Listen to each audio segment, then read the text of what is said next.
Hey agents, one of the hardest things for many new and returning players to understand in the Division 2 is weapon attachments. Because when you start looking through them, you're suddenly staring at different attributes and percentages. What do they do? Are some better than others? If so, which ones are actually worth using? Are there trade-offs to my choices? If that's you, I've been there.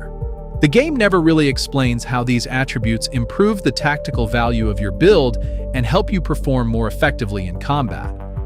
Copy one of the many online builds promoted with flashy thumbnails and big stats, or get pressured by players to go all in on one particular stat, and you still might struggle. Because combat effectiveness is not just about bigger numbers, it's also about consistency, control, target acquisition, accuracy under pressure, weapon behavior, and whether you can reliably land shots during real combat situations.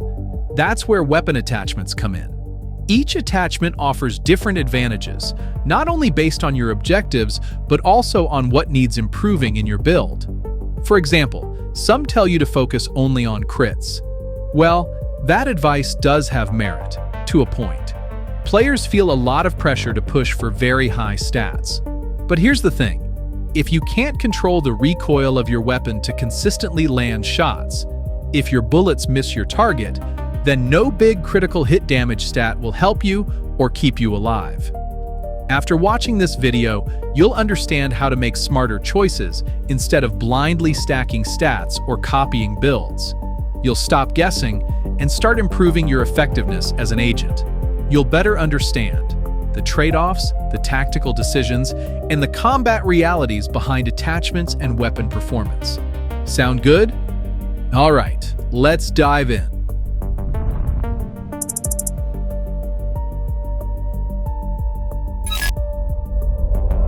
The game offers different weapon classes, each with its own base weapon damage, recoil, stability, and handling.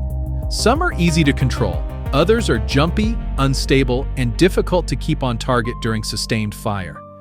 Having a stable and accurate weapon feels great, but not if it lacks the damage needed to efficiently take down elite and named enemies. At the same time, chasing meta levels of damage doesn't help much if your weapon is difficult to control and your shots aren't consistently landing. That's where weapon attachments come in. Most weapons have multiple attachment slots designed to improve different aspects of combat performance. At a high level, most attachment bonuses fall into two categories: damage and control. You could go all in on critical hit chance and critical hit damage for more damage output. And to be fair, that strategy does have merit. But here's the thing, stats like this can look incredibly impressive on paper. 219% critical hit damage, big numbers, bragging rights, and yes, when your bullets actually land, those crits can hit very hard. But if your weapon is difficult to control, if your shots are missing targets, if bullets are flying past enemies instead of hitting them, then those missed bullets are not critting anything. And suddenly, that massive damage stat becomes more fantasy than combat effectiveness. Because in real fights, under real pressure, landing shots consistently matters more than looking powerful on a stat screen. And this is hugely important because many online builds showcase big, flashy meta stats without fully explaining the trade-offs, vulnerabilities, and combat realities behind them. On paper, big stats can look unstoppable, but real combat performance depends on more than that. And while stats absolutely matter, combat effectiveness matters more.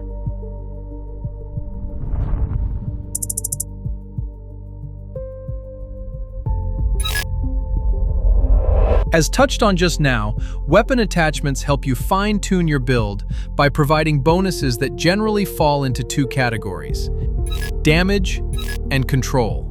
Depending on what your build still needs, certain attachments can increase your stats and make you more effective in combat.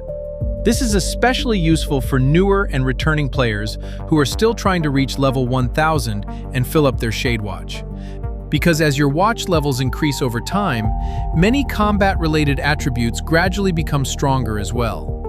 For damage-related mods, these bonuses affect your damage output both directly and indirectly. critical hit chance, which determines how often your shots crit, and critical hit damage, which increases how hard those crits hit. Then there's headshot damage, which increases the damage of shots that hit an enemy's head. And if headshot damage and crit damage bonuses happen at the same time, your shots become even stronger. Rate of fire, which increases your RPM, or rounds per minute. Lastly, we have optimal range, which affects how far your weapon can maintain its maximum damage before damage drop-off begins. In simple terms, beyond a certain range, your bullets become less effective. Optimal range increases the distance at which your weapon can still hit with maximum power. Next, we have mods that improve control. The better control you have over your weapon, the more consistently you'll land shots on target, which in turn helps improve your DPS, or damage per second. These stats include accuracy, stability, reload speed, which reduces downtime and gets you back into the fight faster, and weapon handling. Weapon handling is especially valuable because it strengthens several combat-related stats at once. With just one weapon handling mod, you're simultaneously increasing reload speed, accuracy, stability, and weapon swap speed. If your weapon has excessive recoil and muzzle rise, stability helps keep it under control during sustained fire. Accuracy tightens bullet spread, so more rounds land where you're actually aiming. Can you see how valuable that is? This is one of the things many well-intentioned players overlook when they pressure others to go all red and stack only crit stats. A lot of this mentality originated from the raids.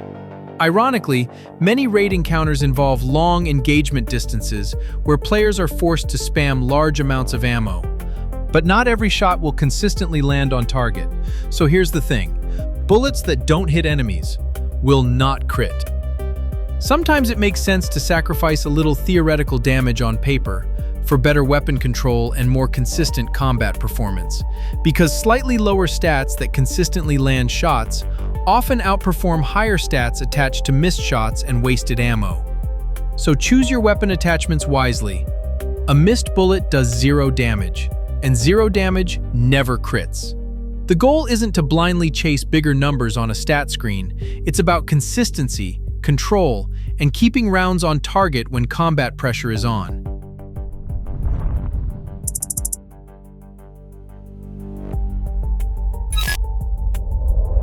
Now, before we wrap up, I also want to quickly help newer and returning players understand how to gain and unlock these attachments. Most weapon attachment blueprints are earned gradually through normal gameplay activities. Things like side missions, projects, control points, and other progression systems throughout the game. You can also purchase certain blueprints from Inaya al-Khaliq beside the crafting bench at the base of operations. And here's a useful tip for beginners. Control points at alert level 3 or 4 can reward weapon attachment blueprints, gear blueprints, and other crafting unlocks. That includes highly desirable attachments like extended magazines, such as this plus 20-round magazine that turns a standard 30-round assault rifle into a 50-round weapon. To raise a control point's alert level, look for the thin red lines connecting it to nearby activities.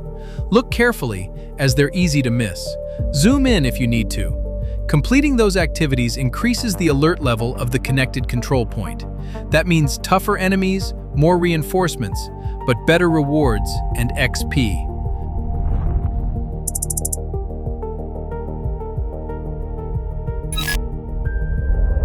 So remember, weapon attachments are not just about chasing bigger numbers. They're about improving how your weapon performs during actual combat situations. Sometimes that means more damage. Sometimes it means better control. And sometimes the best choice is the one that helps you land shots more consistently under pressure. Because in the end, combat effectiveness is not just about what looks good on paper. It's about what helps you perform reliably when the fight starts. And that's the difference between blindly copying builds and understanding why your build works. One last thing. If this video genuinely helped you better understand weapon attachments and combat performance in the Division 2, consider subscribing for more modules in the Build System series. Share this with your friends and drop a comment. I'd love to hear from you. And as always, stay strong, stay sharp, and stay dangerous.